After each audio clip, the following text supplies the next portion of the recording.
Nag-ayos ako guys ng higaan. Nasa kama. What is day my life today?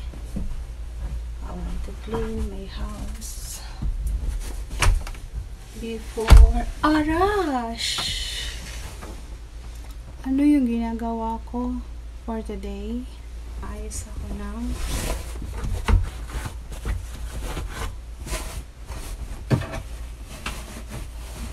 para makita niyo naman kung anong ginagawa ko. Ang simple kong buhay guys. Idodokumento ko. Ganito lang ako. Pag walang trabaho, naglilinis ng aking little house. Yeah, my little house is my life. My little house.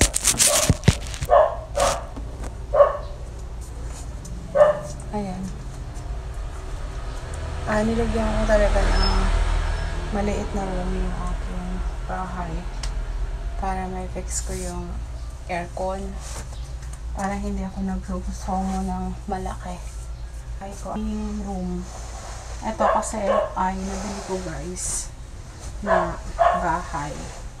Wala pang room. So,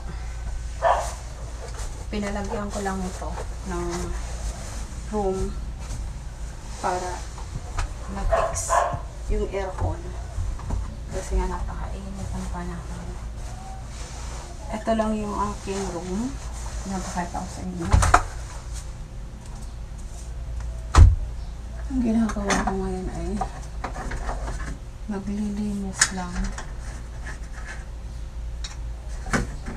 Ganyan ako sa bahay guys. Pag may time talaga naglilinis ako. Either from apartment, rent to own. Yung house and lot na na pwede mo bayaran at the same time babayaran mo siya parang nangupahan ka lang. So, itong bahay ko na to, ganyan yung wala siyang room. Pinalagyan ko lang siya ng maliit na room na ganyan. Yung sapat lang pang lalagyan ng aircon. Kasi pag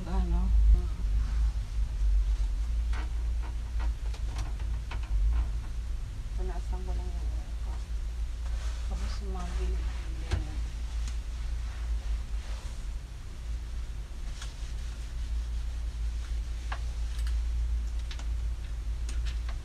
Kapag halimbawa sobrang lamig na tapos tiglamig yung panahon guys, may electric pan ako dyan.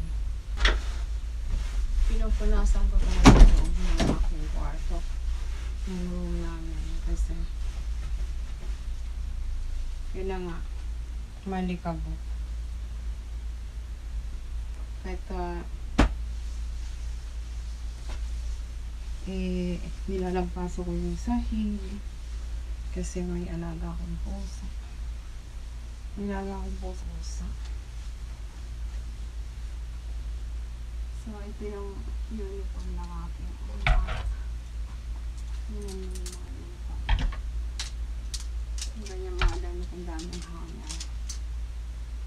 Ang uniform na yan. Tapos ito na po. Oh my God. Ito naman yung mga pang-araw pang po. Pang labas.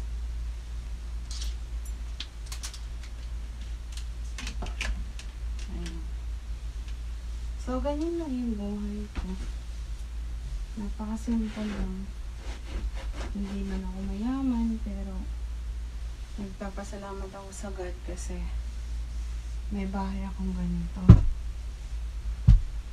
At nagsisikap naman din ako na yung anak ko matatapos na. So, kung ano man, no matter what happened na, kung ano man yung pangarap niya, I always support kung ano may pangarap ng aking anak. Pero siyempre, I'm not perfect mother. Sometimes, I have a mistake in my life. So, nag-ano lang ako dito guys.